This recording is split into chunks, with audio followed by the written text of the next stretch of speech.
नमस्कार दोस्तों, मैं आपका अपना दोस्त रविंदर सामनी। आज हम बात कर रहे हैं बैंक मैना पक्षी के बारे में, जो कि किसानों का बहुत ही बड़ा मित्र हुआ करता था। एक जमाना था, यदि आज से 20 साल पहले की बात करें तो बैंक मैना पक्षी की जनसंख्या इलाकों वाइज हजारों में हुआ करती थी। उस जमाने में ट्यूबवेल हुआ करती थी और ट्यूबवेल के जो कुएं थे उनमें यह पक्षी दरारों में अपने घर बनाया करता था और अपने वहीं पर बच्चे दिया करता था। धीरे धीरे बदलाव आता गया और समय बदलता गया। उस दौर की यदि बात करें तो जब किसान खेत में हल चलाता था या ट्रैक्टर चलाता था तो उस समय किसान के पीछे हजारों की तादाद में इस पक्षी को देखा जाता था। एक एक कीट पतंगे को ये जमीन से चुग लिया करता था, लेकिन धीरे धीरे समय बदलता गया। ट्यूबवेल की जगह समरसेबिल आ गई। समरसेबिल आए तो कुएं बंद कर दिए गए। जब कुएं बंद कर दिए गए तो इस पक्षी के आशियाने छिन गए। रहने के लिए आवास की समस्या हो गई। धीरे धीरे इस पक्षी की जनसंख्या में गिरावट आनी शुरू हो गई। यह ऊंची ऊंची खेत की जो ढांग हुआ करती थी या जमुना के किनारे, गंगा के किनारे जो ऊंचे ऊंचे टिल्ले होते थे मिट्टी के, उनमें भी बिल खोद करके अपने घर बना लिया करता था। लेकिन धीरे धीरे समय के साथ साथ सब कुछ बदलता गया। जैसे ही यह पक्षी स्थानीय आवास के अभाव में लुप्त हुआ, कीट पतंगे थे उनकी बाढ़ सी आ गई। खेत में अनेकों बीमारियां आने लगी। आज लोग कहते हैं कि पहले खेती हुआ करती थी लेकिन कीटनाशकों का प्रयोग नहीं होता था। उसका मुख्य कारण यही था कि उस समय बैंक मैना, जिसे गुरसल कहा जाता है, यह पक्षी बहुत तादाद में हुआ करता था और वो कीट पतंगों को दिन भर अपना भोजन बनाया करता। लेकिन समय के साथ साथ सब कुछ बदल गया। अब न उसके आवास रहे और न वह पक्षी। धीरे धीरे उसकी जगह कीटनाशकों ने ले ली।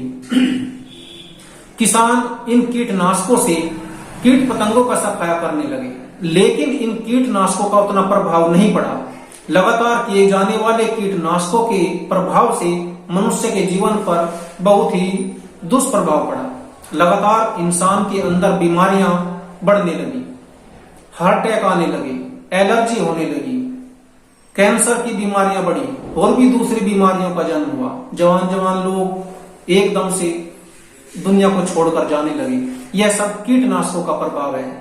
लगातार बढ़ रहे कीटनाशकों से मनुष्य के जीवन में बीमारियों की बाढ़ आ रही है। लगातार मनुष्य अपना धन भी खर्च कर रहा है और उसे स्वास्थ्य भी नहीं मिल रहा। पर्यावरण में हर जीव का अपना महत्व है। जब कोई जीव लुप्त होता है तो समझो प्राकृतिक की एक तरह से कड़ियां टूटती है, और जब कड़ियां टूटती है तो जीवन पर दुष्प्रभाव पड़ते हैं। मनुष्य कीटनाशकों का कितना ही प्रयोग क्यों ना कर ले, कीटों से और फसलों में बीमारी से निजात मिलने वाली नहीं है, और यह सब देख भी चुके हैं। जो ये बैंक मैना थी, इसको वापस सर्वाइव करवाना होगा किसानों को। अपने खेत में जो बिजली के खंभे हैं उन पर इसके घर बनाए, अपने समरसेबिल के लिए जो मकान बनाते हैं उसमें पोल बनाए और जिसमें ये रह सके, इस तरह की व्यवस्था की जाए और ये दोबारा से सर्वाइव करे, तो इन कीटनाशकों से पीछा छूट सकता है। कीट पतंगे अपने समय पर जन्म लेंगे, उन्हें कोई नहीं रोक सकता, यह प्रकृति का नियम है। लेकिन उन कीट पतंगों को उस समय खाने वाले थे, आज उनको खाने वाले नहीं है। लगातार कीट पतंगों की संख्या बढ़ती जा रही है, फसलों में नई नई बीमारियां आती जा रही है, जिनका इलाज अस्थायी कीटनाशक नहीं है।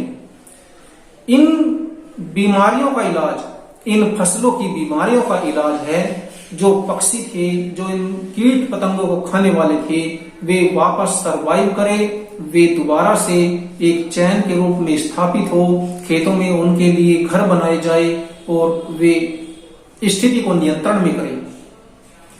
जब प्राकृतिक संतुलन टूटता है तो मनुष्य के जीवन पर भी दुष्प्रभाव पड़ते हैं और पड़ भी रहे हैं।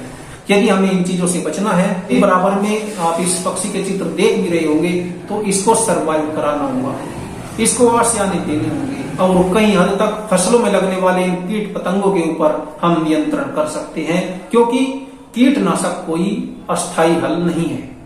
मैं आपको बताना चाहता हूँ, मैं जहाँ पर ये रिकॉर्डिंग कर रहा हूँ और ये लाइट की व्यवस्था है, किसी भी समय कर सकता हूँ। तो ये जो चित्र देख रहे हैं भाई मोहित भीम पहलवान जी का, ये इन्होंने इसमें 10,000 रुपए का सहयोग दिया था। यदि वीडियो अच्छा लगे तो शेयर जरूर करें। नमस्कार।